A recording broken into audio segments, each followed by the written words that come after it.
Saudações, caros estudantes. Meu nome é Capitão Gondim. Eu sou professor de Física. Hoje nós vamos tratar sobre um tema muito importante da física clássica, que fala sobre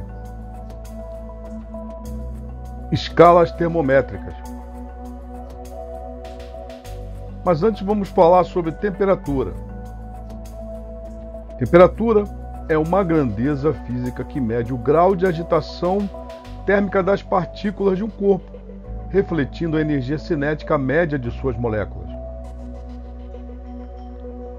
Então temos aqui um bastão, e esse bastão ele está recebendo energia térmica. À medida que essa energia ela vai se intensificando, ela é transferida para todo o bastão através do calor, que vai fazer com que essas moléculas elas começam a se agitar com mais intensidade. Desta maneira, o que vai acontecer é que, consequentemente, essas moléculas elas vão fazer com que a temperatura deste bastão ele comece a aumentar. Então, temperatura é uma medida de agitação das moléculas de um corpo, enquanto que o calor é a energia térmica que é transferida entre os corpos. Vamos falar agora sobre as escalas termométricas propriamente dita. Entender as escalas de temperatura é essencial para medir a temperatura com precisão. As escalas termométricas são utilizadas para a medição de uma temperatura, que é a medida do grau de agitação dessas moléculas, ou seja, elas são utilizadas para indicar se um determinado corpo está quente ou frio. Assim discutiremos os três tipos diferentes de escalas de temperatura em termodinâmica e detalhes relacionados à conversão da escala Celsius, Kelvin, Fahrenheit e vice-versa. Celsius, Fahrenheit e Kelvin são três escalas de temperatura mais populares. Estes termômetros medem a temperatura utilizando essas três unidades, usando pontos de referência pré-definidos para auxiliar a sua comparação. Por exemplo, nós agora vamos estudar cada uma delas com mais detalhes. Vamos falar primeiramente da escala Celsius. Celsius é uma escala mais científica. Um astrônomo sueco, Anders Celsius, é acreditado como o primeiro a conduzir e publicar a definição científica de uma escala internacional de temperatura por meio de experimentos. Uma proposta para a Academia Real Sueca de Ciências em 1742, Celsius propôs uma escala baseada em dois pontos fixos: o ponto de congelamento da água, 0, e 100 como ponto de ebulição da água. Então observem aqui neste desenho que a escala Celsius ela tem dois pontos definidos: o ponto de fusão da água, com valor de 0, e o ponto de ebulição da água, com valor 100. É uma parte do sistema métrico e uma unidade da escala Celsius é expressa com um número seguido por graus Celsius ou simplesmente C. A escala Celsius é usada em quase todo o mundo, inclusive aqui no Brasil. Falaremos agora sobre a escala Fahrenheit. As primeiras escalas precisas de temperatura foram Fahrenheit. Daniel Gabriel Fahrenheit, um físico holandês nascido na Polônia, introduziu um termômetro à base de mercúrio no ano de 1714. De acordo com a Royal Society of England, este foi o primeiro termômetro prático e preciso conhecido do mundo.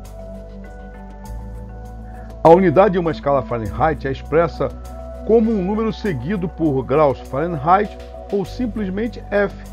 O ponto de congelamento da água é 32 e o ponto de ebulição da água é 212 nesta escala. Então observe aqui nessa escala Fahrenheit que temos aqui na sua base o ponto de congelamento da água, que vale 32, e na parte mais acima temos aqui o ponto que vale 212 correspondente ao ponto de ebulição da água. Atualmente, o Fahrenheit é usada para medir temperatura em apenas alguns países, como Estados Unidos, Belize, Palau, Bahamas, Ilhas Marshall, Ilhas Caimã e Estados Federados da Micronésia. Vamos observar aqui, neste mapa, que a escala Fahrenheit ela está apenas nesses dois pontos, já a escala Celsius praticamente em todo o mundo. Vamos falar agora sobre a escala Kelvin. Em 1848, o matemático cientista britânico William Thomson, também conhecido como Lord Kelvin, propôs uma escala de temperatura absoluta independente das qualidades de uma substância como o gelo ou o corpo humano. Para muitos cientistas, Kelvin é uma temperatura absoluta que usa o zero como um ponto fixo mínimo. Não há temperatura abaixo de zero em uma escala Kelvin, também conhecida como unidade do SI para temperatura. Na escala Kelvin, a água congela a 273,15 Kelvin, ou seja, 0 graus Celsius, e ferve a 373,15 graus Kelvin, ou seja, 100 graus Celsius. Observe que, neste ponto do zero absoluto, não existe energia cinética das moléculas, elas simplesmente param de se agitar. Por isso que ela é chamada escala de zero absoluto. Falaremos agora sobre as conversões de temperaturas. A conversão da temperatura de uma escala para outra é ocasionalmente essencial. Aqui estão fórmulas para converter temperaturas de graus Celsius, Fahrenheit e Kelvin ou vice-versa. Temos aqui essa correlação entre as escalas Celsius, Fahrenheit e Kelvin, onde dizemos que C sobre 100 é igual a F menos 32 sobre 180, que é igual a K menos 273 sobre 100, onde C é a escala Celsius, F é a escala Fahrenheit e K é a escala Kelvin. Falaremos também sobre as escalas de temperaturas arbitrárias. As escalas termométricas são escalas arbitrárias, ou seja, são compostas por valores selecionados de forma arbitrária. Por exemplo, Kelvin. Kelvin, no ponto de ebulição da água, ele arbitrou o valor de 373,15. Já Celsius arbitrou o valor de 100 e Fahrenheit o valor de 212. Já no ponto de fusão do gelo, Kelvin arbitrou o valor de 273,15, Celsius arbitrou o valor de 0 e Fahrenheit arbitrou o valor de 32. E no zero absoluto, Kelvin ele arbitrou o valor de 0, já Celsius arbitrou o valor de menos 273,15 e Fahrenheit ele arbitrou o valor de menos 459,67. E temos agora as escalas arbitrárias. Aqui, por exemplo, X ele vai ser definido como grau X, onde XEA significa o ponto de ebulição da água, XFG significa o ponto de fusão do gelo e X0 ABS significa o zero absoluto. Todas as escalas termométricas são compostas por valores arbitrários selecionados com base nos pontos de fusão e ebulição da água. Temos aqui essa seguinte relação: X e Y são as escalas arbitrárias, XE e YE são os pontos de ebulição das escalas arbitrárias, e X0 e Y0 são pontos de fusão das escalas arbitrárias.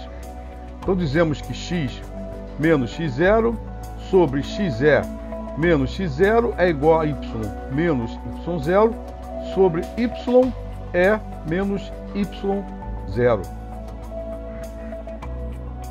Se você gostou, deixe seu like e compartilhe esse vídeo para que outros possam ter acesso a este conteúdo com qualidade. Siga-nos nas nossas redes sociais e no nosso canal no YouTube.